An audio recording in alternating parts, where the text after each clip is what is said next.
Professor Yunus সরকারের আমলে যে কয়টা ভালো উদ্যোগ নেয়ার চেষ্টা করা হয়েছিল তার মধ্যে একটা ছিল নারী নীতি, কিন্তু প্রফেসর ইউনূস তার মিত্রশক্তি মানে সাম্প্রদায়িক যে মিত্রশক্তি যাদের পৃষ্ঠপোষকতা দেওয়ার জন্যই প্রফেসর ইউনূস মূলত ক্ষমতায় এসেছিলেন, সেই শক্তির কারণে নারী নীতি বাস্তবায়ন তো দূরের কথা, সেটা নিয়ে আর কথা বলারও সাহস পাননি। এরপরে প্রাথমিক বিদ্যালয়ে সঙ্গীত শিক্ষক নিয়োগের যে উদ্যোগটা তারা নিয়েছিল সেটাও একটা ভালো সিদ্ধান্ত, কিন্তু সেটাও ওই সাম্প্রদায়িক শক্তির কারণে, যে সাম্প্রদায়িক শক্তি সব থেকে তার বড় মিত্র শক্তি ছিল, সেই শক্তির কারণে সেই উদ্যোগটাও ভেস্তে গিয়েছিল। এবার নতুন সরকার, বিএনপি সরকার যখন এসেছে, তখন এই ব্যাপারটা আলোর মুখ দেখতে চলেছে বলে মনে হতে পারে, যে খবরটা আসলো সেই খবরের প্রেক্ষিতে। সংস্কৃতি মন্ত্রণালয় থেকে জানানো হয়েছে প্রাথমিক বিদ্যালয়ে সঙ্গীত শিক্ষক নিয়োগ দেওয়ার প্রস্তাব দেওয়া হয়েছে। অর্থাৎ প্রাথমিক বিদ্যালয়ে সঙ্গীত শিক্ষক প্রয়োজন, এই প্রয়োজনটা বোধ করেছেন সংস্কৃতি মন্ত্রী, যাকে আমরা নিয়োগ দেওয়ার পরে অনেকেই হতাশা ব্যক্ত করেছিলাম যে সংস্কৃতি অঙ্গনের বাইরের লোককে সংস্কৃতি মন্ত্রী বানিয়ে সাংস্কৃতিক অঙ্গনটাকে খাটো করা কিংবা গুরুত্বহীন করার চেষ্টা আগের সরকারগুলোর ধারাবাহিকতায় এই সরকারও করছে কিনা। প্রাথমিক বিদ্যালয়ে সত্যিই যদি সঙ্গীত শিক্ষক নিয়োগের ঘটনাটা বিএনপি সরকার ঘটাতে পারে, যে ঘটনাটা আওয়ামী লীগ সরকার, মুক্তিযুদ্ধের পক্ষের সরকার হিসেবে দাবিদার আওয়ামী লীগও করতে পারেনি, সেটা যদি বিএনপি সত্যিই করতে পারে, তাহলে এটা বিএনপির অভূতপূর্ব একটা বিজয়ের ঘটনা ঘটবে। চলুন একটু আলোচনা করে দেখি সত্যিই এটা ঘটতে চলেছে কিনা। কি বললেন সংস্কৃতি মন্ত্রী? থাকবেন পলিটিক্স টিভির নিয়মিত আয়োজনে।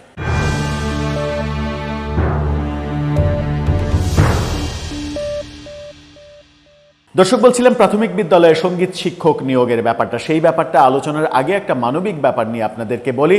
ফুড ফর অল, সবার জন্য খাদ্য, এই কর্মসূচি নিয়ে অসহায় ক্ষুধার্ত মানুষকে রান্না করা খাবার দেওয়ার জন্য একটি নতুন চ্যানেল ফুড ফর অল, তাদের জন্ম হয়েছে। ডেসক্রিপশন বক্সে লিঙ্ক দেওয়া থাকবে, সেখান থেকে অন্তত সাবস্ক্রাইব করে তাদেরকে অনুপ্রেরণা দেবেন, তাদের পাশে থাকবেন। আমরা তাদের পাশে আছি, আপনারাও থাকবেন, সেই প্রত্যাশা রইল। চলে যাচ্ছি মূল আলোচনায়। বলছিলাম প্রাথমিক বিদ্যালয়ে সঙ্গীত শিক্ষক নিয়োগের প্রস্তাব দেয়া হয়েছে সংস্কৃতি মন্ত্রণালয় থেকে। এই উদ্যোগটা, সংস্কৃতি মন্ত্রণালয়ের এই উদ্যোগটাকে প্রথমেই আমাদের তরফ থেকে সাধুবাদ জানাতে চাই। অসাধারণ একটা উদ্যোগ। সাংস্কৃতিক অঙ্গনের বাইরের একজন মানুষ মন্ত্রী হিসেবে থেকেও সাংস্কৃতিক অঙ্গনের কথা, একেবারে শিশুকাল থেকে যে সংস্কৃতি চর্চা প্রয়োজন, সেই প্রয়োজনীয়তা যে তিনি অনুভব করেছেন, এর জন্য তাকে লাল সালাম জানাতেই হয়। কি বলছে গণমাধ্যম? কালের কণ্ঠের শিরোনামটা দেখে নিন। সেখানে বলা হচ্ছে প্রাথমিক বিদ্যালয়ে সঙ্গীত শিক্ষক নিয়োগের প্রস্তাব। প্রাথমিক বিদ্যালয়ে সঙ্গীত শিক্ষক নিয়োগের প্রস্তাব দিয়েছে সংস্কৃতি মন্ত্রণালয়। তাদের প্রস্তাব অনুযায়ী এসব শিক্ষক নিয়োগ দেবে সংস্কৃতি মন্ত্রণালয় এবং বেতন দেবে শিক্ষা মন্ত্রণালয়। আজকে এই প্রস্তাবের কথা সাংবাদিকদের জানিয়েছেন সংস্কৃতি মন্ত্রী নিতাই রায় চৌধুরী। গত বছরের 28 আগস্ট সরকারি প্রাথমিক বিদ্যালয়ে শিক্ষক নিয়োগ বিধিমালা 2025-এর একটি প্রজ্ঞাপন জারি করা হয়েছিল। এতে অন্যান্য বিষয়বস্তুর পাশাপাশি সঙ্গীত এবং শারীরিক শিক্ষা বিষয়ে শিক্ষক নিয়োগের সুযোগ করা হয়েছিল। তবে বিভিন্ন পক্ষ, ওই যে বলছিলাম সাম্প্রদায়িক শক্তি, যেটা প্রফেসর ইউনূসের সব থেকে বড় দোস্ত, সেই দোস্তরা যখন প্রতিবাদ করলেন, তখন এটা বাদ দেয়া হলো। নভেম্বরে আরেকটি গেজেটে সঙ্গীত এবং শারীরিক শিক্ষা, এই ব্যাপারটা বাদ দেয়া হলো। কারণ তাদের দাবি হচ্ছে সঙ্গীত শিক্ষক, সঙ্গীত মানে শেখানো যাবে না, ওটা পাপ, মহাপাপ, ওটা শেখালে নিশ্চিত দোজকে যেতে হবে। শারীরিক শিক্ষা, শরীর দিয়ে কি হবে? তাদের একমাত্র দাবি হচ্ছে ধর্মীয় শিক্ষক নিয়োগ দিতে হবে।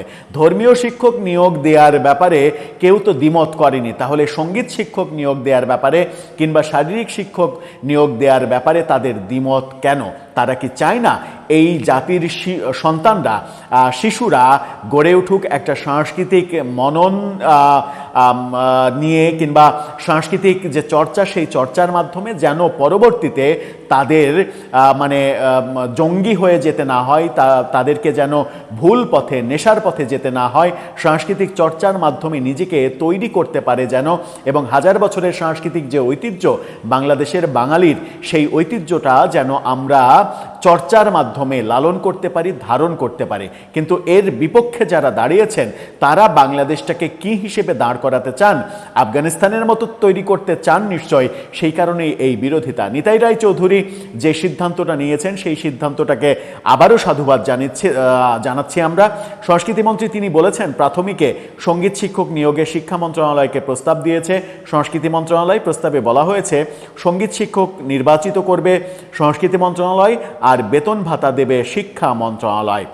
দারুণ একটা প্রস্তাব। এই প্রস্তাব যদি বাস্তবায়ন করা হয় এবং শিক্ষা মন্ত্রণালয় যদি এটা অ্যাকসেপ্ট করে, আমার মনে হয় অ্যাকসেপ্ট করা উচিত, তাহলে বিএনপি সরকারের একটা নতুন ভাবমূর্তি তৈরি হবে যে তারা সত্যিকার অর্থেই আগামী দিনের যারা ভবিষ্যৎ সেই শিশুদের গড়ে তুলতে চাইছে একটা সাংস্কৃতিক ঐতিহ্য, সাংস্কৃতিক পরিমণ্ডলের মাধ্যমে এবং সংস্কৃতির চর্চার মাধ্যমে, যেন তারা কুপথে যেতে না পারে বড় হয়ে। দর্শক, আপনার কাছে কি মনে হয়? আপনার মতামত জানিয়ে লিখতে পারেন আমাদের কমেন্ট বক্সে।